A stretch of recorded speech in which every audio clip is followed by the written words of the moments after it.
अस्सलाम वालेकुम, आदाब। आज 6 जुलाई है। आइए जानते हैं आज के तारीख़ी वाक़यात, साथ ही देखते हैं आज की तारीख़ से जुड़ी अहम शख्सियात की शॉर्ट बायोग्राफी। 6 जुलाई सन 1517 यानी 1517 को ही सल्तनत उस्मानिया के मिस्र पर कब्ज़े के बाद हिजाज़ में मौजूद तबरुकात रसूल सल्लल्लाहु अलैहि वसल्लम काहिरा लाकर फ़ातिह मिस्र यावूज़ सुल्तान सलीम ख़ान के सुपुर्द की गई। इसके बाद सुल्तान सलीम ख़ान को पासबान मक्का व मदीना का खिताब दिया गया। यावूज़ सलीम अव्वल सल्तनत उस्मानिया के 9वें सुल्तान थे, जो अजीम उस्मानी फ़ातिहीन में से एक थे। उनकी खुसूसियत ये थी कि उन्होंने अपने दौर में मगरब की जानिब पेशकदमी की बजाय मशरक़ को मैदान जंग बनाया, क्योंकि वो समझते थे कि जब तक सल्तनत उस्मानिया के बराबर में सफ़वी और ममलूक हुकूमतें कायम हैं, तब तक यूरोप में पेशकदमी नहीं की जा सकती। उन्होंने सीरिया यानी शाम, फ़लस्तीन और मिस्र यानी इजिप्ट को उस्मानी सल्तनत में शामिल किया। इस फतह से हिजाज़ और उसमें वाक़ मक्का व मदीना के मुक़द्दस शहर भी उस्मानी सल्तनत के ज़ेर असर आ गए। खिलाफत उस्मानिया के सुल्तान सलीम अव्वल ने अपने लिए हाकिमुल हरमैन के बजाय क़ादिमुल हरमैन शरीफ़ैन का लक़ब पसंद किया और खिलाफत हासिल करके खलीफा व अमीरुल मोमिनीन कहलाए। 6 जुलाई सन 1885 यानी 1885 को फ्रांस के साइंटिस्ट लुई पास्चर ने रेबीज़ यानी डॉग्स के काटने से होने वाली बीमारी की दवा या वैक्सीन दरियाफ्त कर ली थी। इस दवा की दरियाफ्त के साथ ही लुई पास्चर ने यह साबित किया कि बहुत सी बीमारियां खुद नहीं बल्कि जरासीम की वजह से भी पैदा होती है। पास्चर ने चिड़ियों, जानवरों और हैवानों में मुताद्दी बीमारियां फैलाने वाले वायरस पर भी रिसर्च की।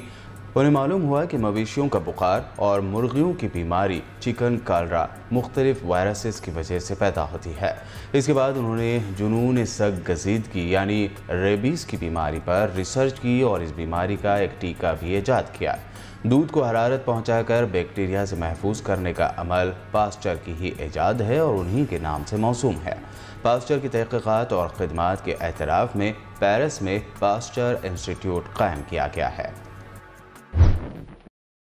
6 जुलाई 1986 को भारत के पहले दलित डिप्टी प्राइम मिनिस्टर बाबू जगजीवन राम की 78 साल की उम्र में मौत हो गई थी।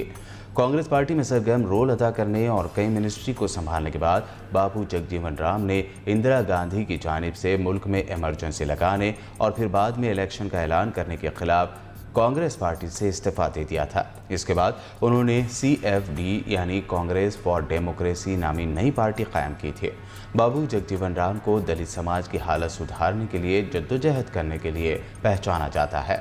उन्होंने 1936 से 1986 तक यानी करीब 50 सालों तक सियासत में सरगर्म रोल अदा किया। 6 जुलाई 1986 को उनका देहांत हो गया था। 6 जुलाई सन 2002 को भारत के सरकर्दा इंडस्ट्रियलिस्ट और मुल्क की सबसे बड़ी प्राइवेट कंपनी रिलायंस के मालिक धीरू भाई अंबानी का 70 साल की उम्र में देहांत हो गया था। धीरू भाई अंबानी गुजरात के जूनागढ़ में पैदा हुए थे। शुरुआत में उन्होंने पेट्रोल पंप पर मुलाजमत की और इसके बाद अदन चले गए। अदन जाने के बाद वहां उनकी किस्मत चमकी और फिर उन्होंने भारत में अपने बिजनेस की ऐसी शुरुआत की जो आज उनकी कंपनी रिलायंस मुल्क की सबसे बड़ी कंपनी में शुमार की जाती है।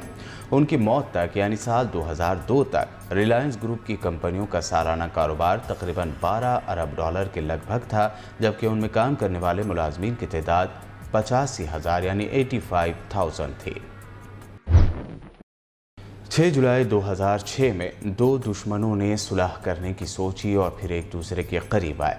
1962 यानी 1962 में भारत चीन जंग की वजह से बंद हुआ नथुला पास 6 जुलाई 2006 को फिर से खोल दिया गया। सिक्किम के इस नथुला पास से भारत और चीन के दरमियान कारोबार होता था। कपड़ा, साबुन, तेल, सीमेंट और यहाँ तक के स्कूटर को भी सरहद के पार जानवरों पर लाद कर तिब्बत भेजा जाता था। गंगटोक से तिब्बत की राजधानी लहासा तक 20 से लेकर 25 दिनों का सफ़र होता है। ये सारा सामान तिब्बत लाता था और वहाँ से रेशम, कच्चा ऊन, देसी शराब, कीमती पत्थर, सोने और चांदी के बर्तन लाए जाते थे।